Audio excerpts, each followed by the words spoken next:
Hello and welcome to this Bible study on Matthew's genealogy at the very beginning of his gospel. It is Jesus's family tree. And in the next few weeks, we're going to look at some of the hints and clues that Matthew places in the genealogy as to who Jesus is and what his ministry is going to be all about. It's a way of introducing us to the story at the very beginning before he launches into his narrative. So today we're going to look at an overview, and then the next several lessons we'll look at particular stories and particular points that Matthew wants to make to prepare us for the story of Jesus here at the very beginning of his gospel. So let's take a look. The genealogy of Matthew, I won't read the whole thing here on the video, but I do encourage you to bring it up and to take a read through. It's important. It's not always important to read every genealogy in the Bible. You can skim a lot of them, but for our purposes, let's go ahead and read through it. I really encourage you to do so. I'm going to do some highlights for the video purposes, though. So at the very beginning, he says, this is the genealogy of Jesus, the Messiah, the son of David, the son of Abraham. That's important to notice that he's doing that. And then he goes on to start with Abraham, and he goes from Abraham to Jesus, and he goes through that in three parts. And that is really captured at the very end in verse 17 of this chapter. So verse 17 reads this way: Thus there were 14 generations in all from Abraham to David, 14 from David to the exile to Babylon, and 14 from the exile to the Messiah. All right, so he has very carefully structured this genealogy in sections of 14 generations each, and it's a three-part movement. The first is from Abraham to David. The second is from David, King David, to the exile of the people to Babylon. And then the third movement is from the exile to the coming of the Messiah. So we can see this story. Now, let's go ahead and look at some of the main teachings of the genealogy. And I'll give them to you up front and then kind of explain why we see those here in the gospel. One, Matthew wants us to know that God keeps his promises, and specifically that God has kept his promise about the Messiah. So how does the genealogy teach us that, and how does it prepare the people who are reading the gospel? And we want to especially think about being the first people reading this gospel, people who are Jewish Christians, who are learning the story, or who are reading the story to get immersed in it, to understand it really well. Maybe they've come to faith, or maybe they're exploring and they're in a house church and someone is reading this gospel. But in any event, at the very beginning, with the way the genealogy is written, Matthew is saying that God keeps his promises and that God is keeping his promise to send a Messiah. So how does he do this? Okay. There are two huge promises in the Hebrew scriptures that are represented here. There's more covenants. There's a few more covenants in the Hebrew scriptures, but there are two in particular that Matthew is looking at. One is the promise to Abraham, and the second is the promise to David. The promise to Abraham is found in Genesis 12, verses 1 through 3. And the promise is this: that God would make of him, of Abraham, that is, a great nation, that he will bless him, that he'll make his name great, and that all peoples of the earth will be blessed through him, that he is going to give him a family, and he is going to call him to go and to live in a land, and that through through the promise to Abraham and Abraham's faithful response, that God will make a great nation out of him, he'll bless him. But then there's that other piece there at the end, that all peoples of earth will be blessed through you. That's really important. At the very beginning here, we have this hint that the Messiah is the fulfillment of God's promise to Abraham, that he is making his name great, that he is creating a great nation out of him, the nation of Israel, and that all peoples are going to be blessed through him. And clearly we know that Jesus is God's Savior, not only for the Israelites, for his people from the Old Testament, but also for the whole world, for the Gentiles as well. So God is making good on that promise through the Messiah, Jesus. The second one he mentions is David. And the promise there comes from 2 Samuel chapter 7, verse 16, where God said that he would establish David's house, and by house he meant royal lineage, royal line, and that one of his heirs would sit on the throne of Israel. So that was a really key, important piece that happened there in 2 Samuel in Israel's history. And it was important for Matthew to point out that in the coming of Jesus the Messiah, that God was being true to that promise. Messiah is the Hebrew word that means anointed one. And that was what happened when there was a new king. They would be anointed and become the new king. Christ is, or Christos, but Christ is what we say in English, is the Greek word that means the same thing, anointed one. So Messiah and Christ both mean the same thing. One is in Hebrew, one is in Greek. So, first of all, God is going to be faithful to keep his promises. In the coming of Jesus, God has made good on promises to Abraham and to David. These are huge. That the first one established the people of Israel as the family of Abraham that would produce the whole nation of Israel, the people of Israel, and the promise to David about his line, his lineage being the lineage of the king. So that's the first one. God keeps his promises. Second, God's timing is perfect. That is another point that Matthew wants to make. He wants to encourage his readers and hearers and the Christians who are reading this that God's timing is just right, that God is sending Jesus as the Messiah, the Christ, at just the right time of Israel's history and of humanity. Now, there's a couple of ways that we see this. Matthew makes this point mainly by the way that he is structuring this in a literary kind of way, and that seems a little bit different than what we would typically look at, but that's what he's doing. There are literary structure and subtleties that the first readers and hearers would have noticed that that we have to pause in order to really appreciate. We have to observe what's happening.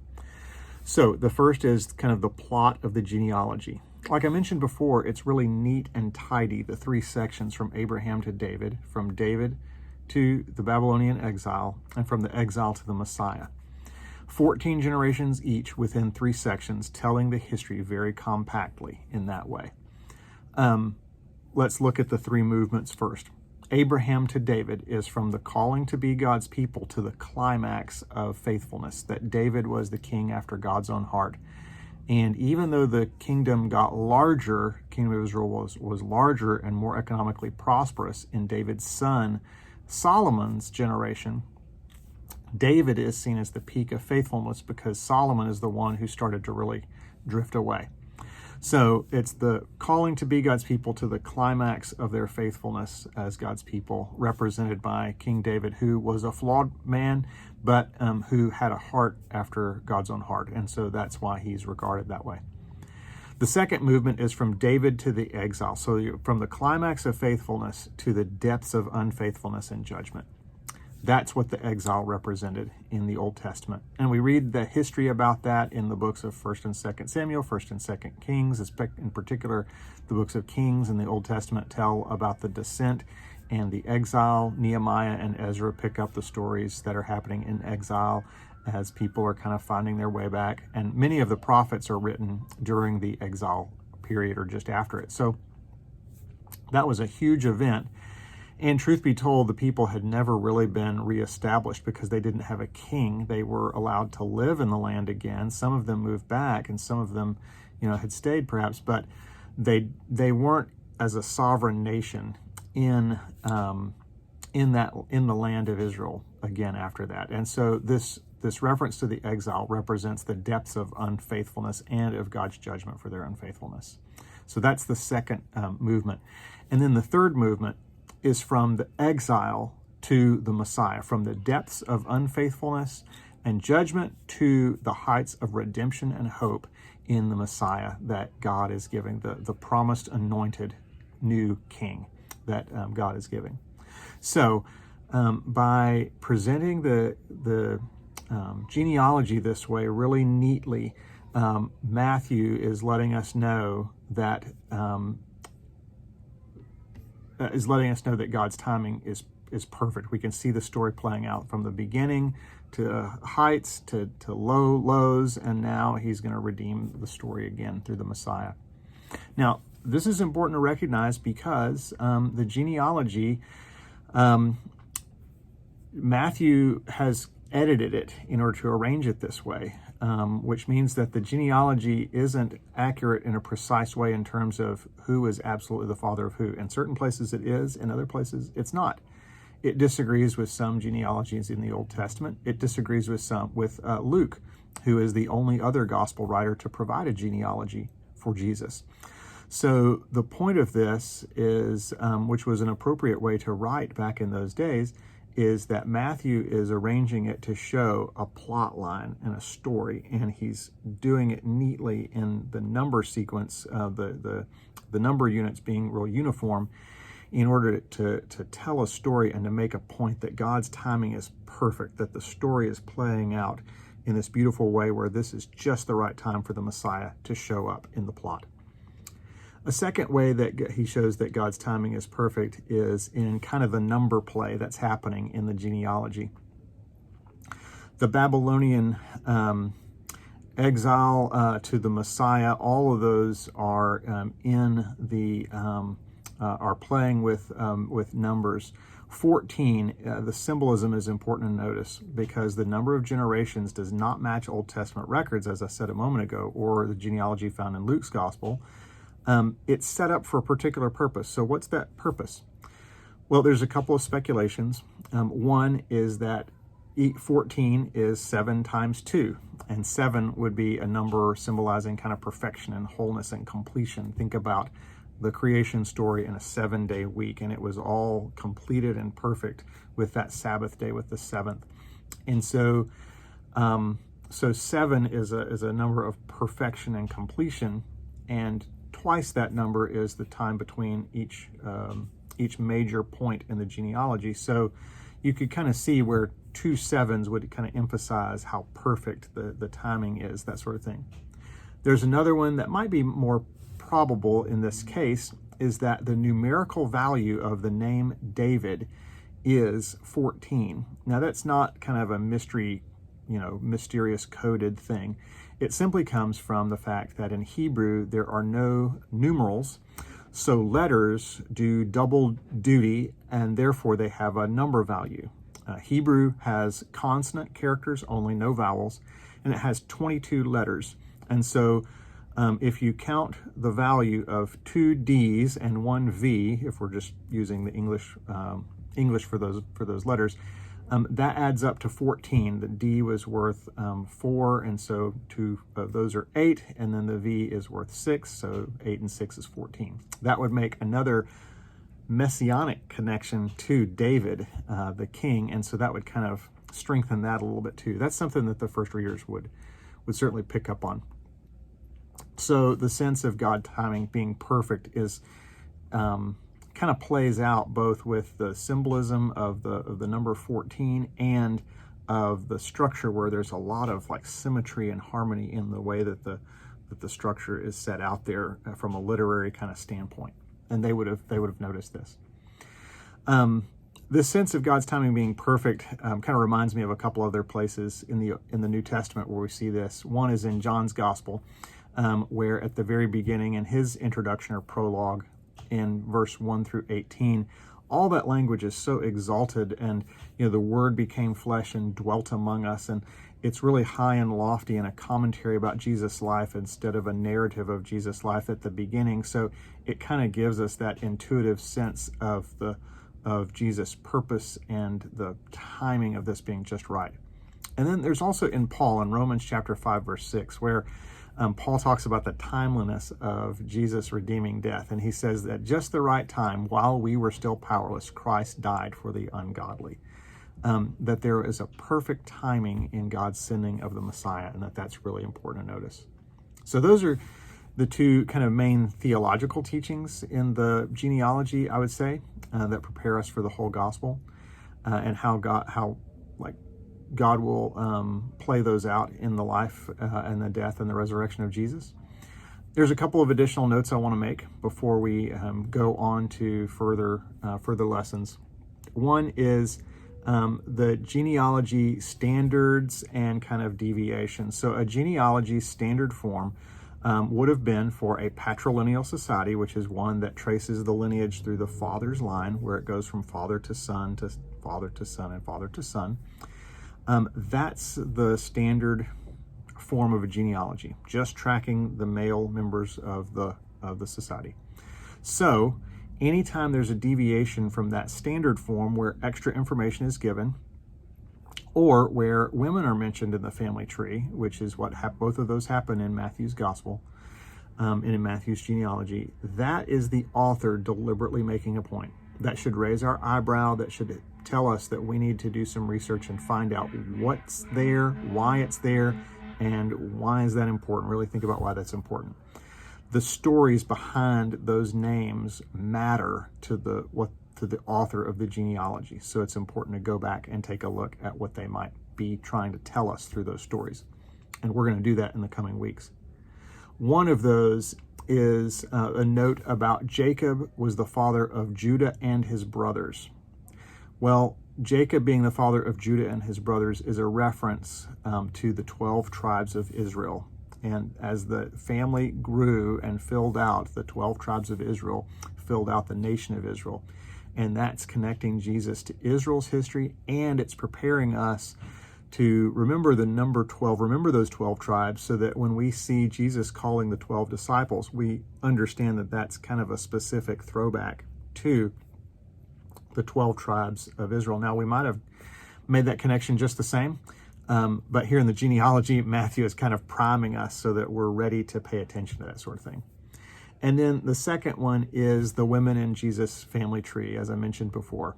And we're going to spend the rest of our study looking at the stories behind the women in this genealogy, in the family tree.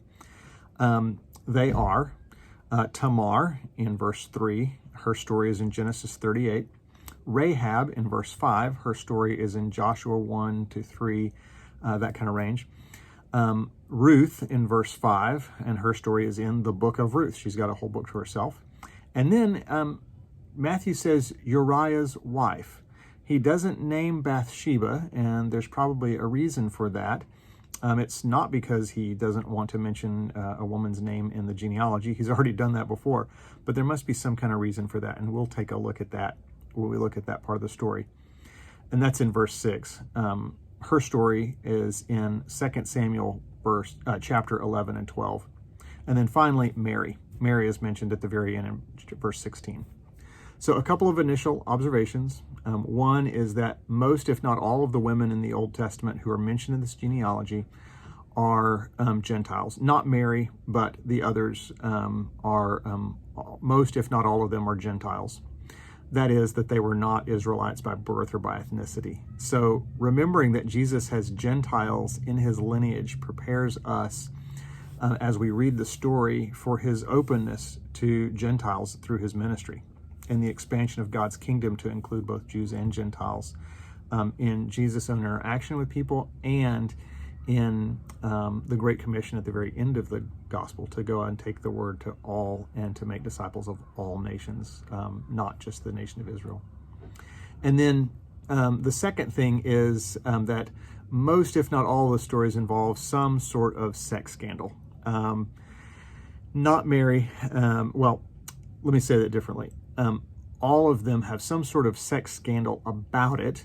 And so that might be a way of Matthew preparing us for this kind of scandal about Mary becoming pregnant and Joseph not being the father because they're in a time of betrothal before their wedding. And there's a scandal about this. We pick that up in Matthew's gospel, which talks about Joseph's experience, and in Luke's gospel, which talks about Mary's experience and kind of narrates that. In both those stories, the angel visits Joseph and Mary to prepare them for what they're going to need to face and deal with, and how to handle it all, because there's a scandal involved in it. And with Matthew putting this story at the very beginning of his gospel, it's almost a way of preparing us to remember that sex scandals are nothing new to God, and that God has worked faithfully in spite of those throughout history. And so that's something that shouldn't really throw us off, that God is not above working in the midst of some pretty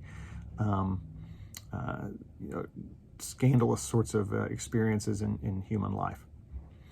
All right, that's our first lesson for this Bible study, this Sunday school class. I've got a PDF that kind of summarizes everything, a document that you can click and download to hold on to and to go back and read some of those scripture references, and so I invite you to do so. Otherwise, I'm glad you've joined us, and I hope to see you next time. Thank you.